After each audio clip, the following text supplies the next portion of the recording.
There are moments in life when everything around us seems uncertain, when sickness speaks louder than hope, and circumstances try to silence the voice of faith. But in those very moments, the difference between defeat and victory lies in what we choose to believe and what we dare to say.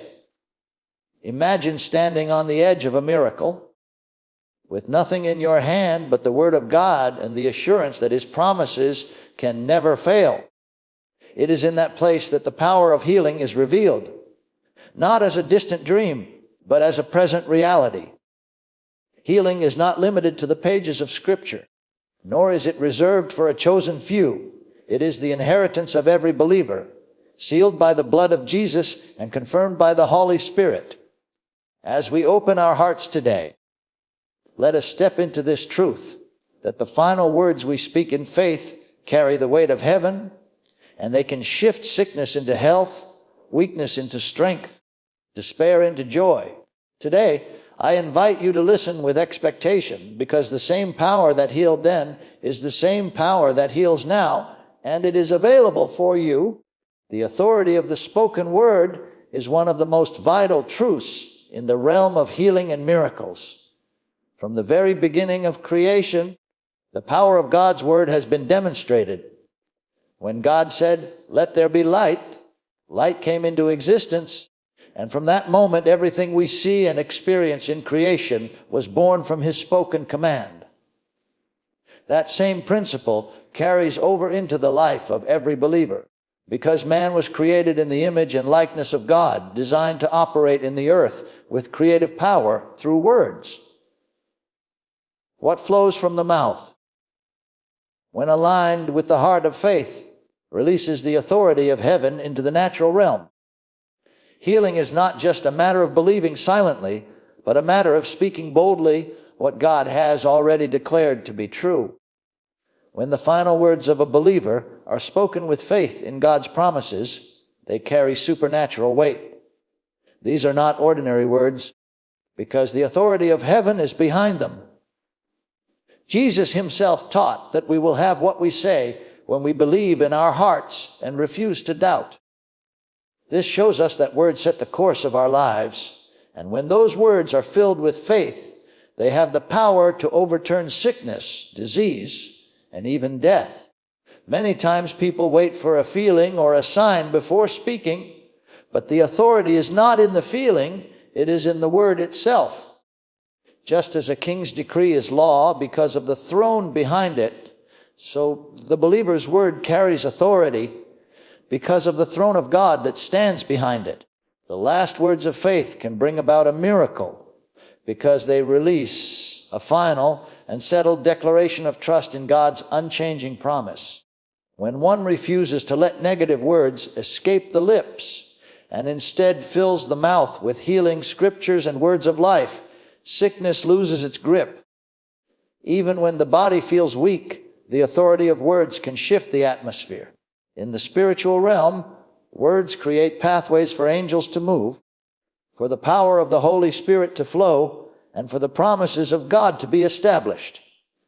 Silence may hold back the flow of power, but speaking activates it. That is why in moments of struggle, speaking words of healing with authority is not optional. It is vital. Every miracle recorded in the Gospels has a connection to words. The centurion said, "Speak the word only, and my servant shall be healed." And healing came instantly. Jesus spoke to fevers, to blind eyes, to withered hands, and to the dead, and each time the authority of His spoken word released healing power. In the same way, the believer who faces sickness today carries that same authority through the name of Jesus. The last words spoken in faith before the manifestation of healing are often the very bridge between the unseen promise and the visible miracle. Words are not casual. They are carriers of life or death, victory or defeat, health or sickness. And when they are spoken with faith, they become the very instrument through which healing miracles flow. Faith in God's eternal promise is the foundation upon which healing rests. Without this confidence in what God has said, the believer's words and prayers would be empty. The scriptures declare that heaven and earth will pass away, but the word of God will never pass away. That means every promise written is alive, unchanging, and eternal. It does not bend to circumstances, and it does not weaken with time. When a person lays hold of this truth, faith becomes unshakable because it is not built on feelings, medical reports, or the opinions of others, but on the unmovable rock of God's word. Healing, therefore, is not an occasional act of God, but a provision already secured in his covenant, and faith receives it with bold assurance. The eternal nature of God's promise means that the believer can stand firm even when everything in the natural looks contrary. The pain may remain, the symptoms may appear severe, and the situation may seem hopeless. But faith does not look at what is seen. It looks at the unseen word of God. Abraham demonstrated this when he believed God's promise of a son despite his old age and Sarah's barrenness. He staggered not at the promise of God through unbelief, but was strong in faith, giving glory to God. In the same way, when sickness tries to overwhelm, the believer must hold to the eternal promise of healing, refusing to stagger at the impossibility, knowing that what God has spoken, he is also able to perform. Faith in the eternal promise also shifts the focus from the struggle of the present moment to the certainty of God's completed work. Jesus bore sicknesses and carried diseases on the cross, and by his stripes healing was purchased. That is not a promise waiting to be fulfilled, but one already established in eternity. Faith sees it as finished and declares it boldly, knowing that God is not a man that he should lie. The eternal promise is greater than any symptom, stronger than any diagnosis, and more enduring than any circumstance. What may seem final in the eyes of man is never final when compared to the everlasting Word of God. This eternal promise of God also brings rest to the heart. Faith is not striving or struggling to make God heal. It is trusting that he already has provided the answer. Rest comes when one realizes that the promise is not fragile or temporary, but as unshakable as God himself. When the believer speaks healing, it is not an experiment or a desperate attempt, but a confident declaration of what has already been settled in heaven. The eternal promise is the anchor of the soul, holding steady through storms and trials, and ensuring that faith is never moved. When healing is received by faith in that eternal word, it becomes a living testimony that God's word is true, unchanging, and forever faithful. The presence of the Holy Spirit in healing is one of the most powerful realities a believer can know. Healing is never the result of human ability, medical knowledge alone, or the strength of willpower, but it flows through the Spirit of God who works in harmony with the Word. From the beginning, the Holy Spirit has been the one who brings life and order where there was darkness and void. In the ministry of Jesus, the Spirit was the active force behind every miracle. Scripture says God anointed Jesus with the Holy Ghost and power, and he went about doing good and healing all that were oppressed of the devil. This shows us clearly that healing is not separate from the Spirit's presence, but is the direct expression of his work. The Holy Spirit dwells in the believer as the comforter, the helper, and the Spirit of life. That means the very power that raised Jesus from the dead is living inside every child of God, quickening mortal bodies and driving out sickness. The believer does not need to reach far to receive healing because the Spirit is already within, ready to release the life of God into every cell, tissue, and organ. When faith is exercised, it is the Holy Spirit who manifests the reality of God's promise, bringing the unseen into the seen and causing the Word to become flesh once again in the form of healing. The presence of the Spirit also brings revelation, opening the eyes of the believer to see healing not as a possibility, but as a guaranteed covenant right. Many remain bound by sickness because they do not recognize the Spirit within them or the power available to them. But when the Spirit reveals the truth of Christ's finished work, faith rises, and healing becomes inevitable. He testifies to the word, confirms it, and empowers it. This is why when the word is spoken in faith, the Spirit moves to perform it, just as he did at creation when he hovered over the waters waiting for God's command. The Spirit's role in healing is also seen in the gifts he distributes. Among them are gifts of healings and the working of miracles, which operate as the Spirit wills to bring relief and restoration. These gifts are signs of his presence and reminders that he is always active in bringing wholeness to the body of Christ. Yet beyond the gifts, his indwelling presence ensures that healing is not occasional but continuous, as rivers of living water flow from within the believer. When hands are laid on the sick, it is the Spirit who transmits the life of God. When prayer is offered in faith, it is the Spirit who carries it into manifestation. When the name of Jesus is declared, it is the Spirit who enforces that authority.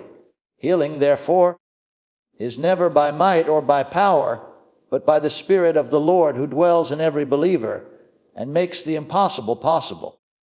The victory of Christ over sickness is at the very heart of divine healing.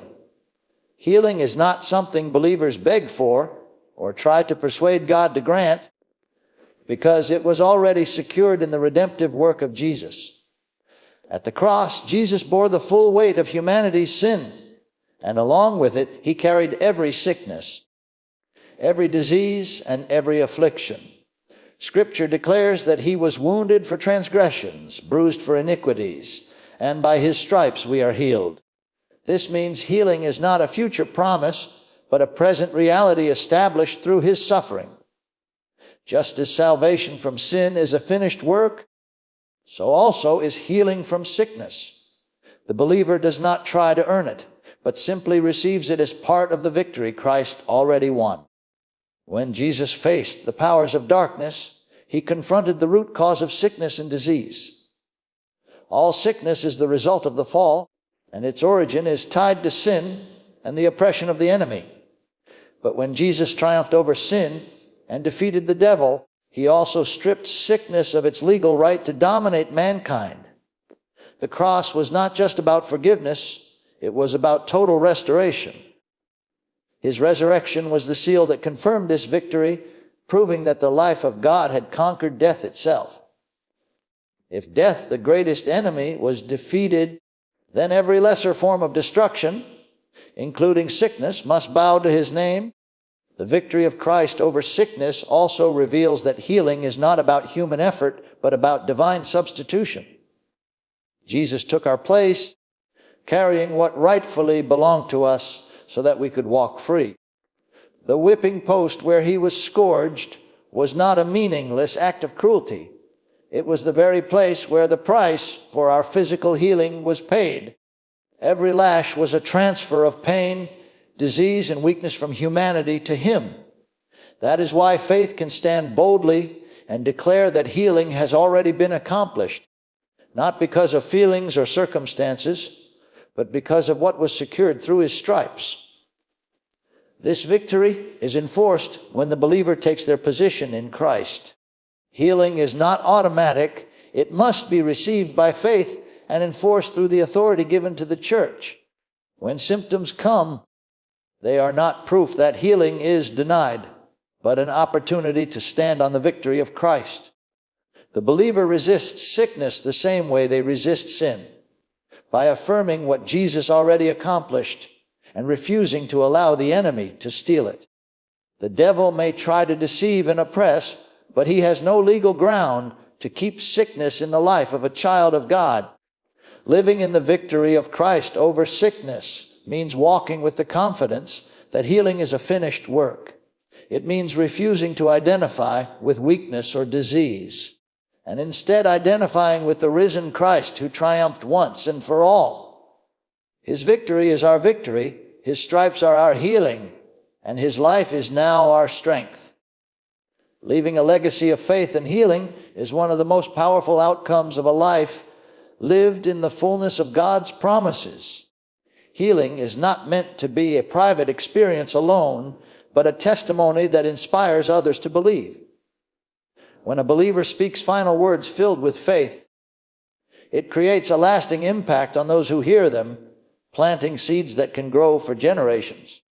The words of faith spoken in the face of adversity show others that God's word is true no matter what circumstances look like.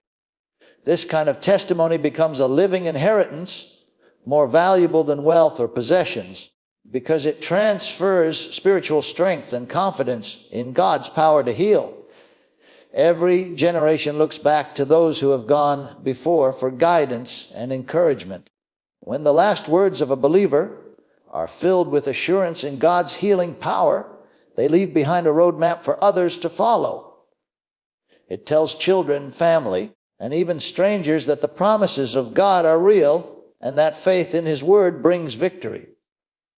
Even when one departs this earth, the echo of their faith-filled words continues to speak, encouraging others to stand strong in their own battles against sickness and disease.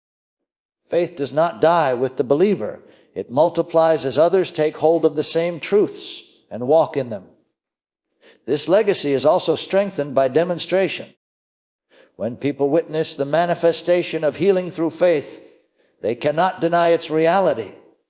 Testimonies of healing are carried forward like torches, lighting the path for others to walk in the same victory. A single story of God's healing power can ignite faith in hundreds of hearts, and those hundreds can inspire thousands more.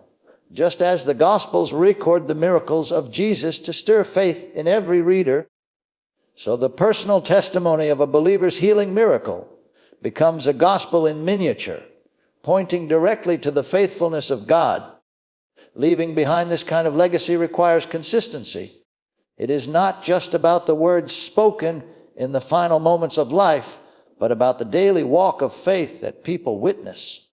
When others see a believer continually holding fast to God's word, speaking life instead of death, and standing firm in the promises of healing, it leaves an imprint that cannot be erased, even if challenges come. The way that person responds with unwavering faith becomes the lesson that teaches others how to endure. The world may forget possessions, titles, or achievements, but it cannot forget a life marked by faith in the power of God. Ultimately, the legacy of faith and healing is about pointing people back to Christ. It is about making sure that those who remain understand that healing is not a rare occurrence, but a covenant truth available to all who believe. By leaving behind words and testimonies of healing, believers ensure that the next generation has a foundation upon which to stand, a pattern of faith to imitate, and a vision of God's power to carry forward into their own lives. The message of healing is not a theory. It is not an idea. It is the living reality of God's word at work in the life of every believer. We have seen that the spoken word carries authority, that faith in God's eternal promise anchors the heart, that the Holy Spirit is the power behind every miracle, that Christ's victory has already secured our healing, and that the words and testimony of faith leave a legacy for generations to come. Healing is not something to chase after, but something to receive, to declare, and to walk in daily.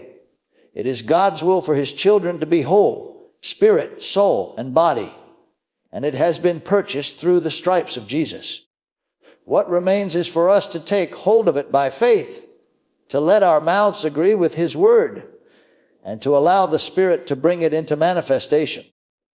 As you carry these truths in your heart, may you live in the fullness of divine health. May your words be filled with life, and may your testimony inspire others to believe. Thank you for opening your heart to this message of healing and miracles.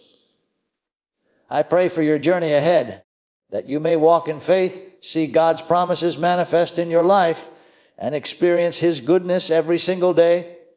Good luck, and may the blessing of the Lord be with you always.